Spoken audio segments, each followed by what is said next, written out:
शरणं गच्छामि धम्मं शरणं गच्छामि संघं शरणं गच्छामि बुद्धं शरणं गच्छामि धम्मं शरणं गच्छामि संघं शरणं गच्छामि।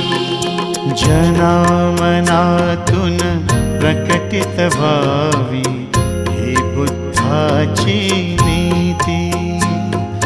जनामनातून प्रकटित व्हावी ही बुद्धाची नीती। संघर्षाविण दिसावी शांती परस्परावर प्रीती।